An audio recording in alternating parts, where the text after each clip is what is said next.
Good evening, good afternoon, or good morning. My name's Chris, and I'm here today to talk to you about putting your lazy money to work. But before I do, we need to cover a few things. I'm not going to read this in its entirety, but the bottom line is at the bottom. This presentation is not financial advice. However, I will be outlining some things that I am going to do in the next few years with my cryptocurrency investments. Here's a link to the previous video I did back in January of 2020. I'm going to have a PDF available in a shared Google Drive for anyone who wants to click on it or find it. Also remember that that video is not financial advice. Okay, let's get started. Some of my friends and some of my associates that I've spoken to about investing over the years, they have heard time and time again that I can sleep like a baby with risk. Risk is how we gain the reward. Regret? Regret is something I choose not to live with. So, you have to make a decision. Is the risk that you're going to take greater than the reward that you're going to make? If so, then you should definitely turn around and go do something else.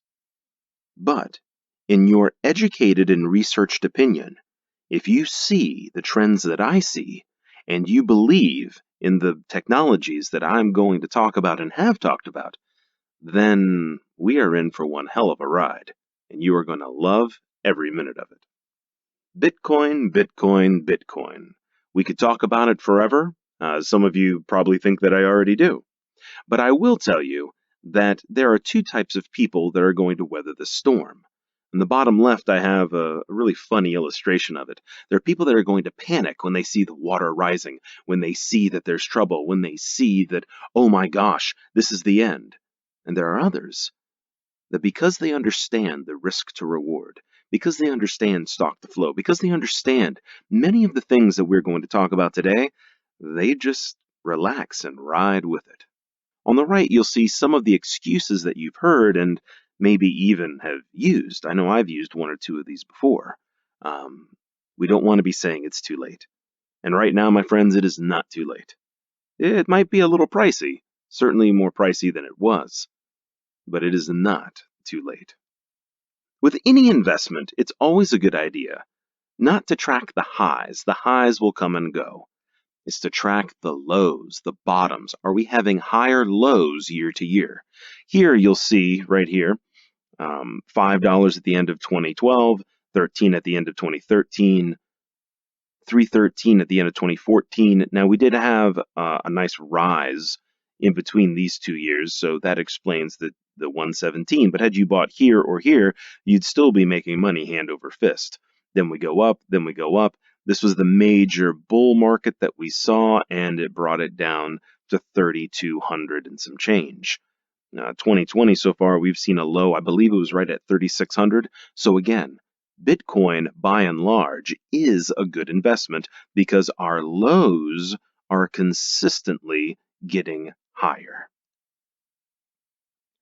Again, this is another illustration of this.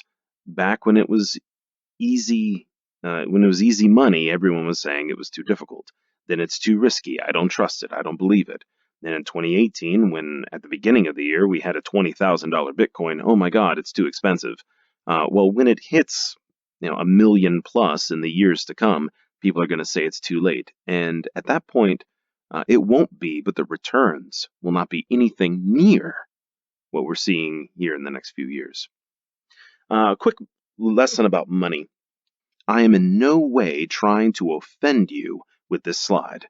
I don't want to insult your intelligence, but at the same time, we cannot make assumptions on experience. You can be broke making $100,000 a day if you're spending $100,001 a day. Make your money make you money, and then live below what's coming in. These are very simple concepts. As a wise person told me out in Oregon once, he's no longer with us. His name was Bernie, and Bernie told me that the money makes money. And that is exactly what this video is all about. Putting your lazy money to work for you.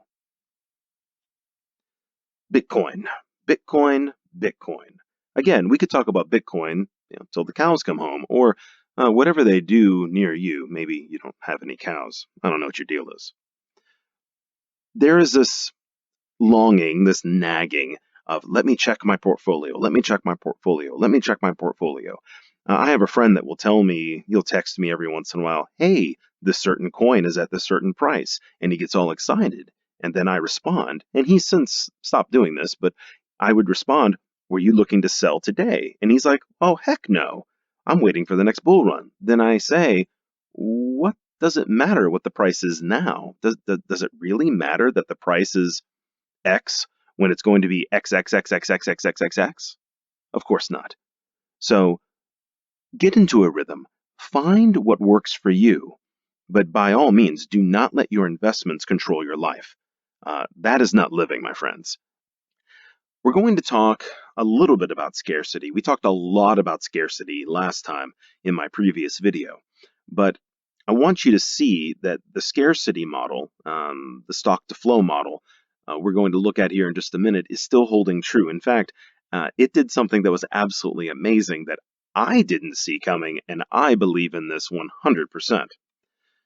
Here is a very interesting model that we saw last time. I want you to see a couple of things because I don't want the information to mislead you, even though all of this information is true. And this is not the most recent version of this, as you'll see. The halving happened around here on May 11th, and there's a nice gap of maybe 6 months here. So these are bands, right? So this is this middle price, which today is the 21st of May. So the price today, I believe, is just north of $9,000 for the stock to flow model, and that's about where we see it. It's a little down today, but we'll talk about why maybe in a next video, if there is a next video. But I want you to see that by and large, even with these wild swings at the bottom and at the top and everything in between, by and large, we are starting to find our way into these upper and lower bands. The same thing happened when we fell to about 3,600, maybe 3,400. I don't remember what it was in mid-March, and it brought us here, but we were still within this. So I want you to see if it ever drops below this line, we're either in for a lot of trouble or we are in for one heck of a sale on Bitcoin.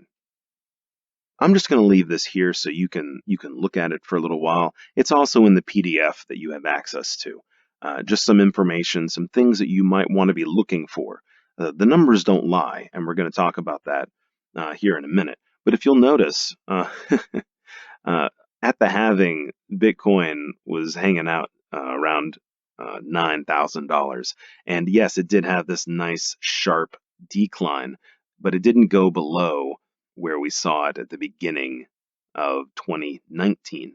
So we are in really good shape, and we're following this trajectory. Remember, this is the bottom. All right, this is a different graph, obviously. So we might be looking in this neighborhood, around 80 grand.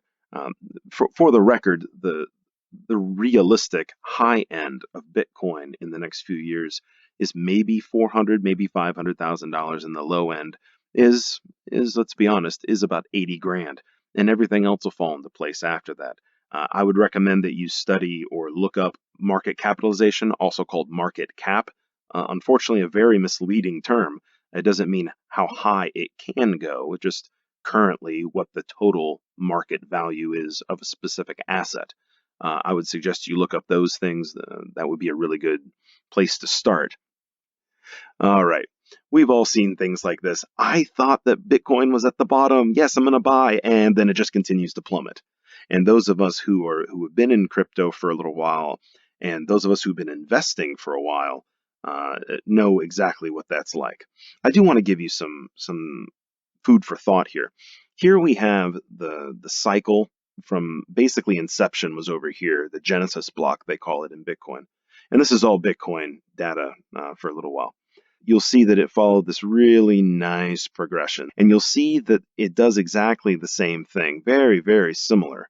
Now, you will notice that this changes slightly because we had a little bump in the road in mid-March of 2020. So just something to keep in mind, but we are following suit rather nicely. So again, put your money to work for you. I wanted to just highlight one more thing before we move on. Some people have been thinking that the halving would be the start of the bull market, and it could be.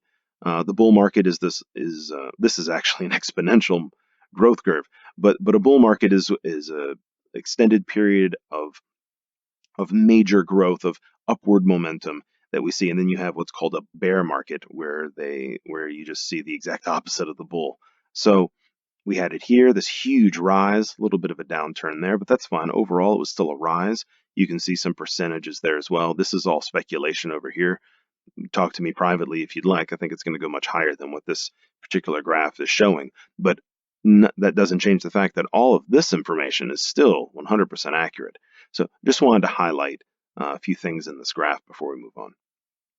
This is a screenshot I took on halving day. It was off by $2. Yeah, that's an awkward pause. I wanted you to see that because the stock to flow model that I've been peddling for months now was spot on. Was 100% spot on. It was off by $2. Put your money to work for you. That said, what I just said is not financial advice. I'm not your financial advisor. I'm not a financial planner. I'm just a guy that's looking at numbers and making some assumptions and some calculations. I see things. Maybe you see some things. I'd love to hear your ideas and your thoughts. But I'm just a guy that's trying to tell other people, hey, there's plenty to be had. There's plenty of wealth to go around. And I'm just trying to show people where that pot of gold is. It looks like Bitcoin. So let's talk about some exit strategies. I won't go into too much detail here because I don't like this idea. Nonetheless, it's what some people are doing. Let's assume for a minute that you had 2 Bitcoin. That's this up here. At $20,000 per Bitcoin, this person is suggesting that they sell 10%. That would give them $4,000.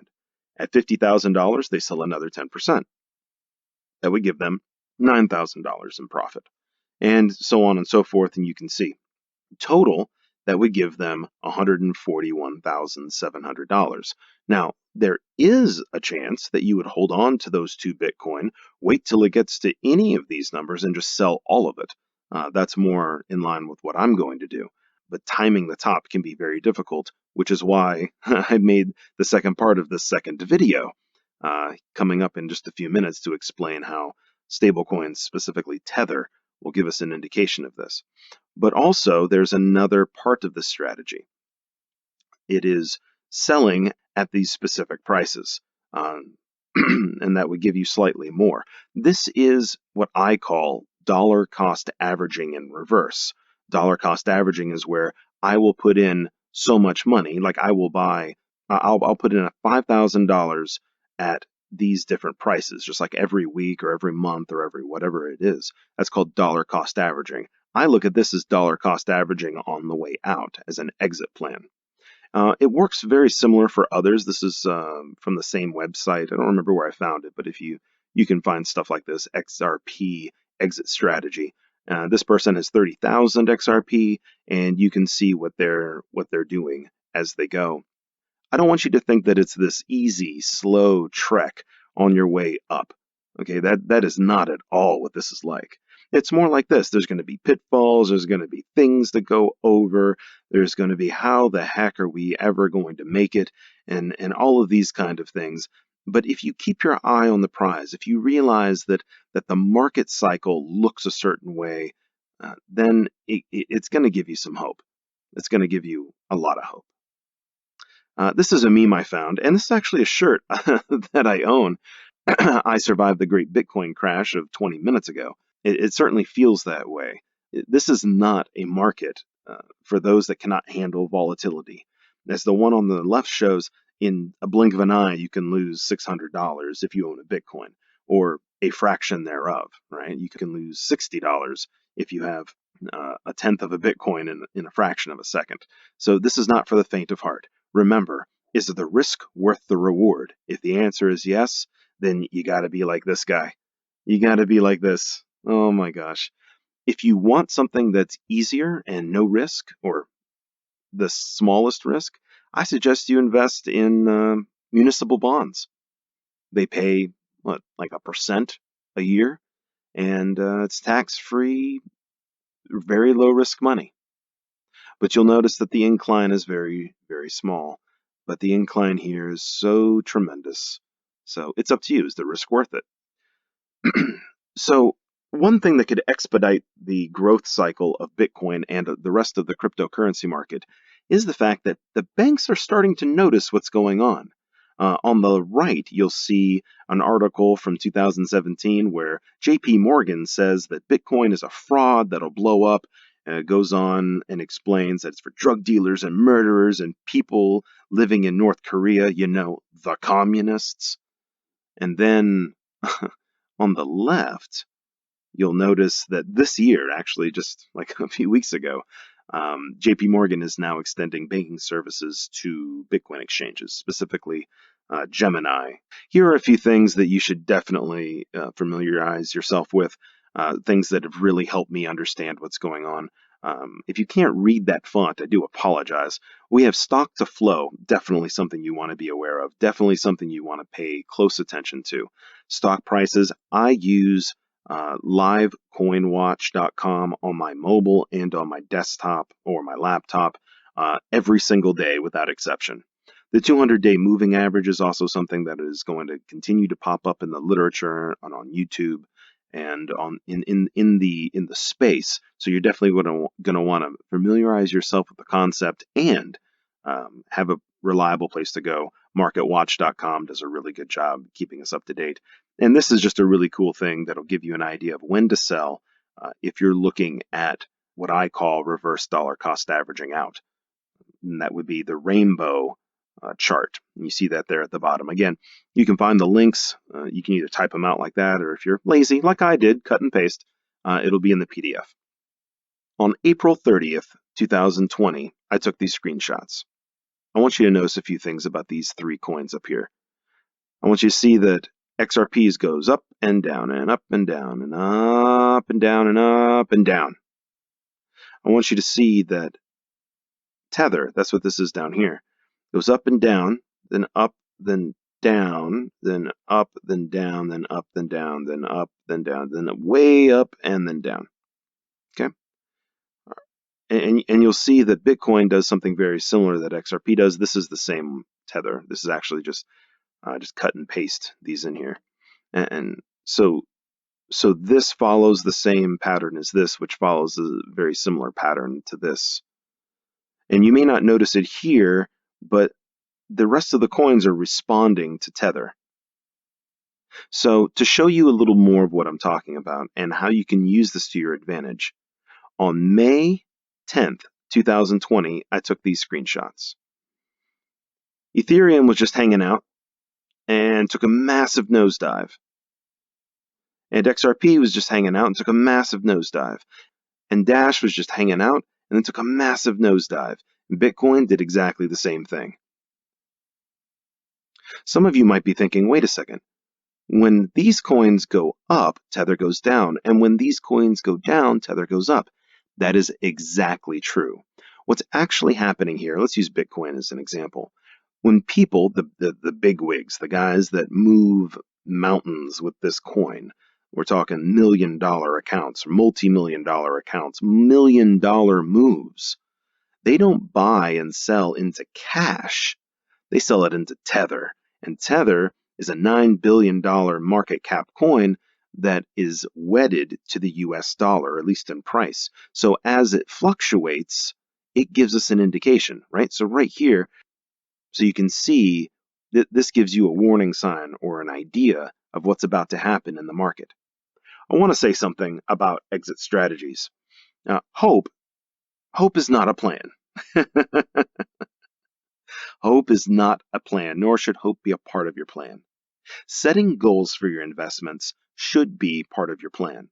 And reverse dollar cost averaging is an effective strategy. I just don't like it as a strategy for myself. My strategy involves Tether giving me the indication of what's going on, or what's about to happen. I cannot stress the importance of understanding limit orders more. There are fantastic YouTube videos out there explaining this, and I'm about to show you why it's so important. But if you're on Binance US, if you're on Kraken, if you're on Coinbase, um, if you're on Coinbase, you also have Coinbase Pro. Talk to me later. We can discuss that. If you have either of those three, and there's others, there's BitTrue, there's Gemini, there's some others. If you're on those exchanges, you have access to limit orders, and basically this is what's going on. So this isn't a misprint, right? This is actually that parabolic, that exponential growth curve that we saw in the previous graphs. I just put a little quarter of a circle here. Let's say that this right here is where I want my money to end, right? This is my goal, where we talked about in the previous slide. This is my goal. When Bitcoin or any coin gets to this stage, I might put a limit order right here. And then as it keeps going, I can put a limit order right here. What a limit order will do is it will put a sell right here in this spot. So that way, if the price goes up and then comes down, I am not going below that limit that I set, right? Hence the limit order. So you can just set them, and as it goes up, erase those and put a new one, erase it and put a new one, erase it and put a new one. Timing the top is very, very risky, very difficult, but the strategy that I've laid out will help us get closer to that top. Again, you don't want to be greedy, but you also want to have a strategy. And probably the last one, maybe not the most important, but definitely the top three, which is why I've included it, is patience. There's an old adage that says that money flees from the hands of the impatient into the coffers of the patient. Be patient. You can rush into a bad idea, but you can't rush the market. Be patient and let your money work for you. Okay, some final thoughts. Get yourself a Ledger Nano X. This is the device that I have. Basically, you may have access to your exchange. You may have a password to get you into Coinbase or to Binance or to Kraken, but you do not actually own the password to the crypto. It's kind of hard to explain, but there's an adage in the crypto space: not your keys, not your coin. It is essentially like this: if this open space over here is the bank, and you had gold in the bank, this right here is like having gold in your safe in your basement or in your bathroom or wherever you keep your safe, weirdo, in the bathroom. Binance is a fantastic exchange to be on. Unfortunately, if you live in Florida and a few other states, you can't do it. Sorry, bud. You know who I'm talking to. Coinbase. I love Coinbase. I was gonna have some clickable links and we could both get like $10 and blah blah blah. No, I'm not in this to make to make money off of you. I'm in this to make money off the market. So that said, and I know this is kind of tongue in cheek after I just said that, this is my Bitcoin address. If you want to send me some love, that's where you can do it. Okay, so thank you, and long live the blockchain. Oh, one more thing.